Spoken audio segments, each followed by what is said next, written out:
Okie dokie, so I thought we would talk about something new by the Beatles.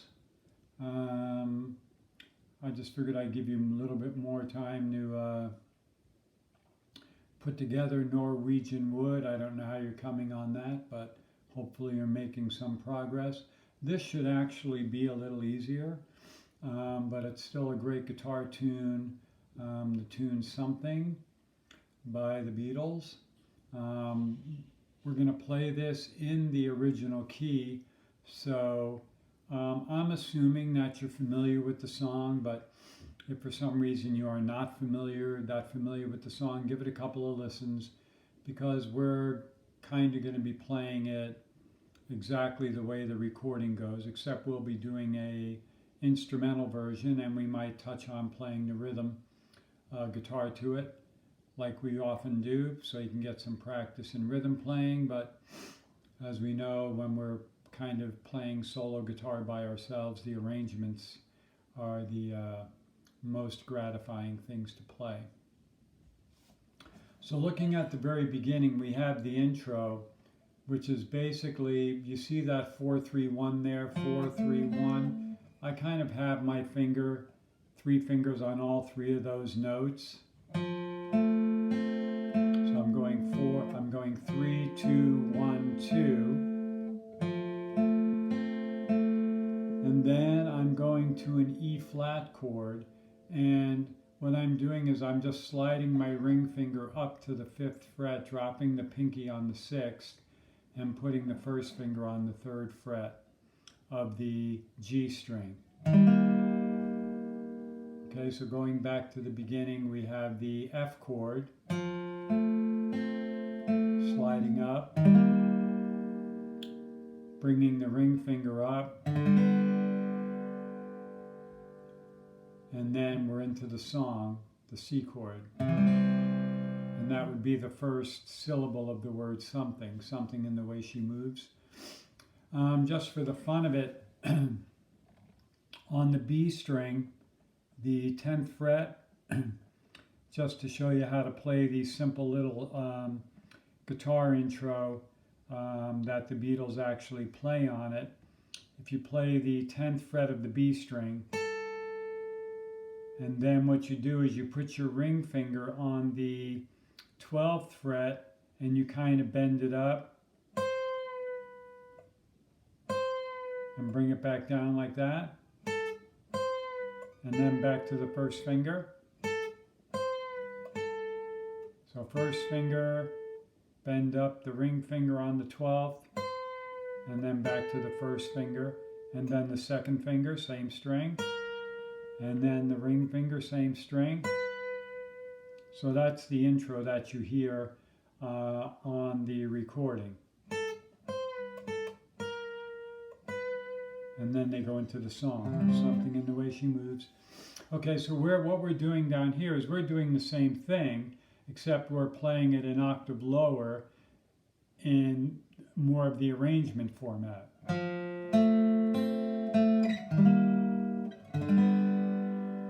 Same as.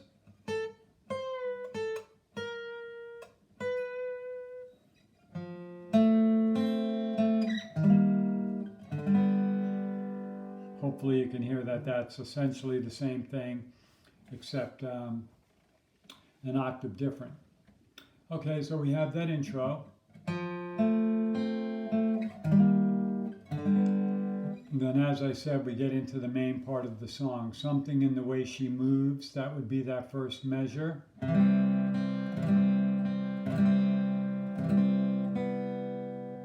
Okay, now I have that, you'll see that I have the C chord, the full C chord happening like 4 times in there. That's arbitrary. You could play the C chord just once.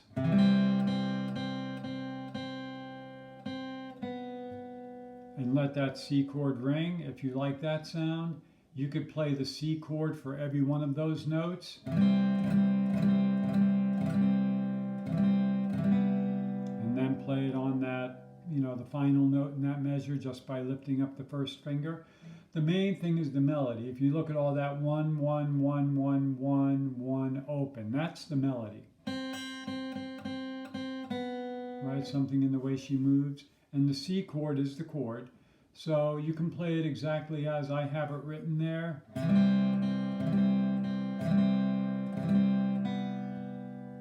Or mix and match however you want. Now the next measure is just filling that measure with that C major 7 chord. I have a 1 and 2 and 3 and 4 and down, up, down, up, down, up, down, up. The song is slow enough where you don't really need upstrokes. You could play that all with downstrokes, 1 and 2 and 3 and 4 and. The thing I want you to understand is that's just filling that measure. There's nothing really happening there melody-wise. So you could play that strummed chord, the 3 open strings where I have the down, up. You could play that just once if you want. You could go 1 and 2, 3 and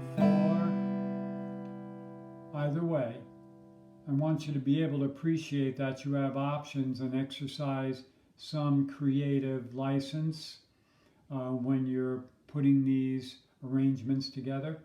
So I'm going to go back to the beginning and I will play it exactly as it's written, and I'm going to play it again, the first 2 lines, and maybe play it a little different. But the song is essentially still there. So starting with the intro.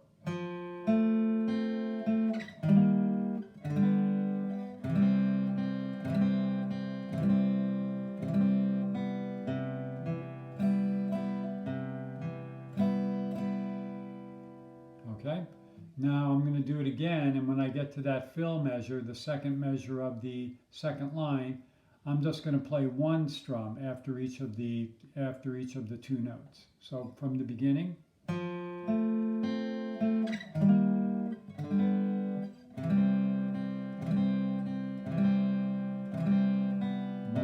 and 2, 3 and 4.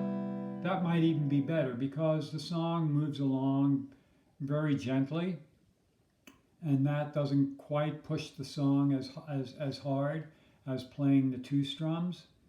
So I'll play it that way again. 1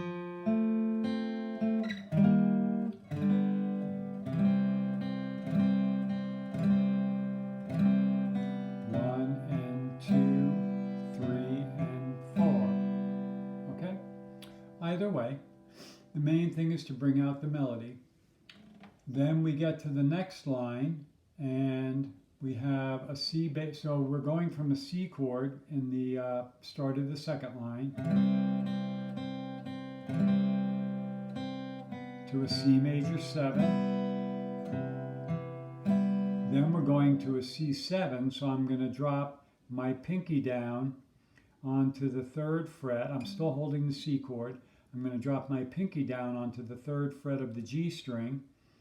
I'm going to put my first finger back down on the 1st fret of the B string. So I have that C7 chord in place while I play the first measure of the 3rd line. So I play the low C note, then I play the 3rd fret of the G string, because that's the melody.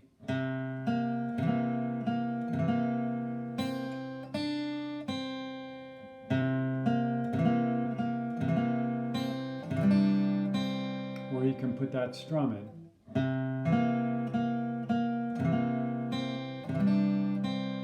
Main thing to understand is that the melody is that first 3, the 3 down on the A string, that's just a starting bass note. But then the 3, 3, 3, 3, 1, 3, 1, that's your melody. Attracts me like no other.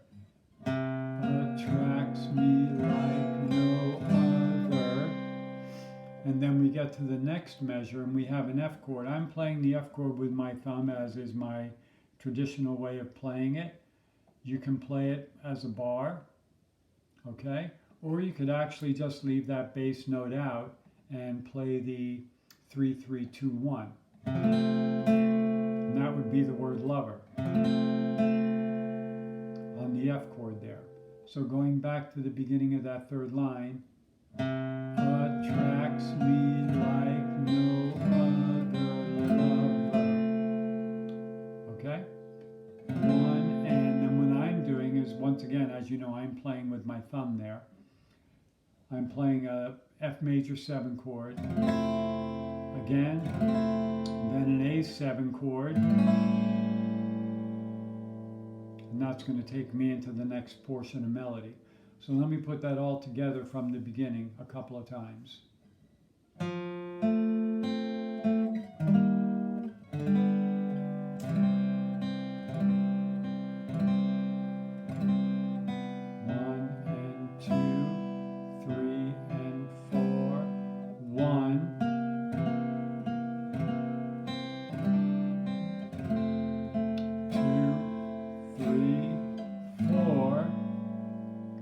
Taking me to the D chord. And once again, as is my preference, I got my thumb down there. You can play it like this, but the first finger down on the low F sharp.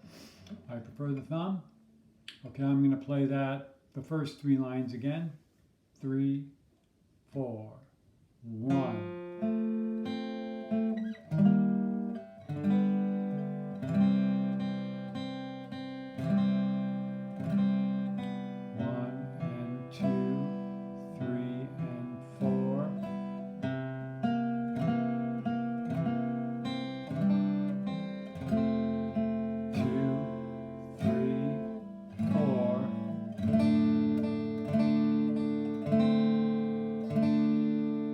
Something in the way she, right?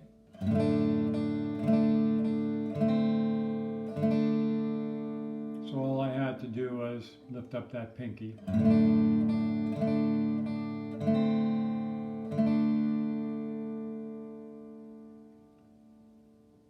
To the G chord. Something in the way she woos me. Okay? I'll take it back to the beginning.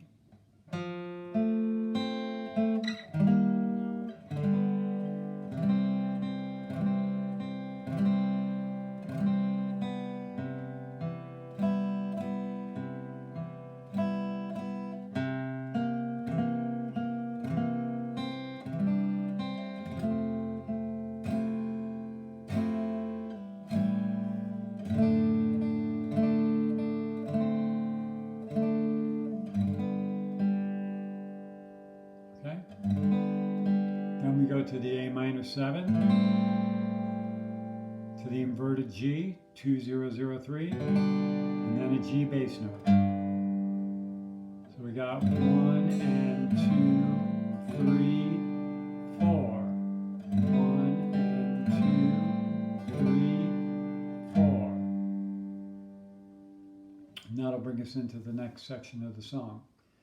Going back to the beginning, the intro, I want to kind of reiterate on the intro that when you're playing it, coming off that F chord, just slide up into that E flat, bring the ring finger up, and then just slide back to the C chord. It's all very smooth.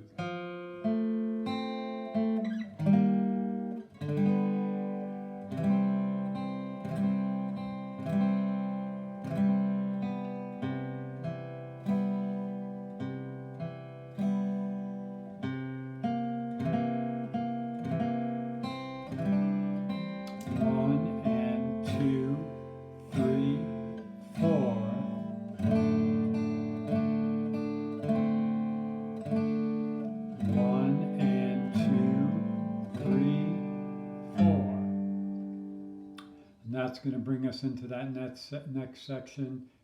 Don't want to leave her now. You know I believe in how, that part there. This part's kind of interesting because it uses a chord progression that often finds its way into a lot of songs. So we have the A minor. So we're going to be going to an A. We want to have our hand on an A minor at the beginning of that measure. And we're playing the...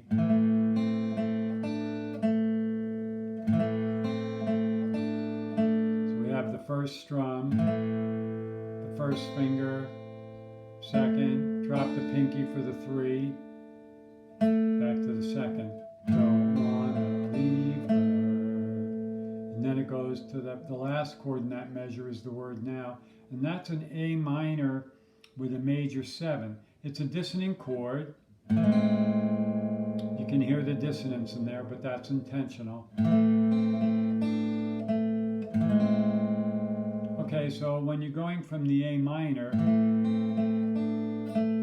and you're going to that A minor 7 with the major 7, just kind of lift up that ring finger, raise the first finger up to the next string, and you kind of do that little leverage thing with that finger, you know, like that. So when you're changing to that chord, you actually want your hand to sort of push out and get that leverage. Don't pull back. Watch my hand. See, it kind of pushes out to get that A minor major 7. Because you got to get that proper bend in that joint. Some people have trouble with that. Some people can't do it as well as others. But that's still what you want to shoot for. And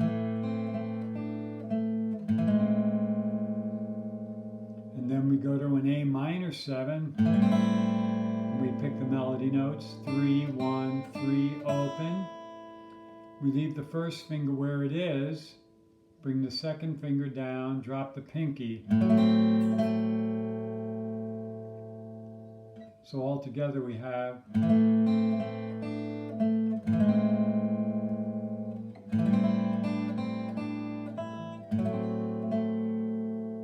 okay, so that's the don't wanna leave her now. No, I believe in her. So that's that part of the song. So I'm going to take it from the beginning to there.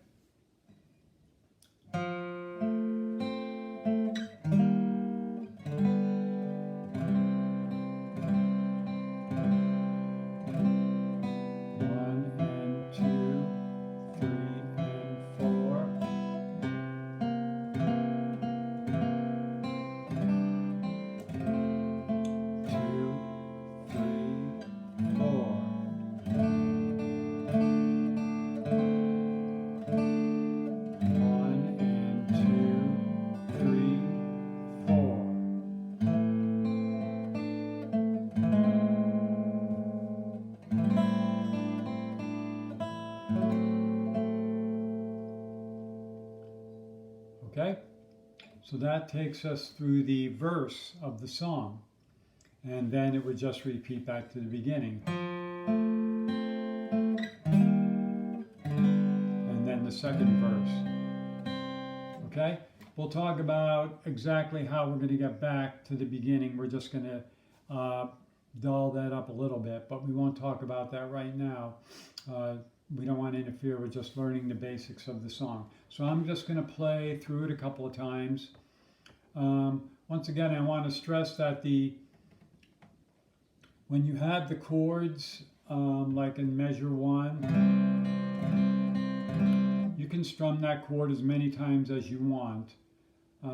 Same thing, looking at measure line number 4, the first measure. Strum those as many times as you want.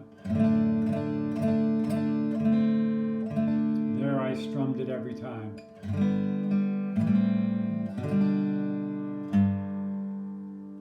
Okay, just be aware of the chord, be aware of the melody, and exercise some creative freedom. If you so desire, if you're not feeling up to exercising creative freedom, just play it exactly as written. I will this time play it exactly as written, and then the second time I won't play it exactly as written, but the melody will stay the same. I'll just be varying how many times I choose to play the chords. Okay?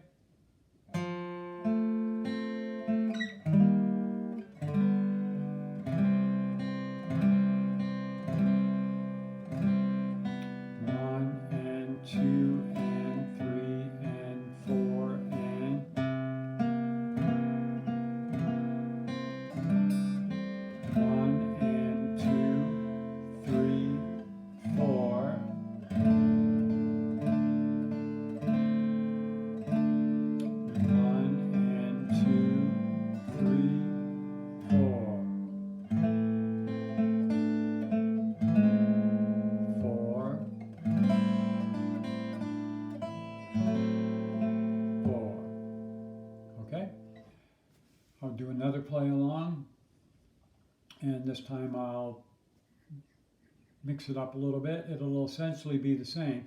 It'll be the same so much in that if you wanted to play what's actually written along with what I choose to play this time, it'll line up perfectly. It won't, you can play them both together. Because all I'm going to do is vary the amount of times I choose to strum the chords. 3, 4.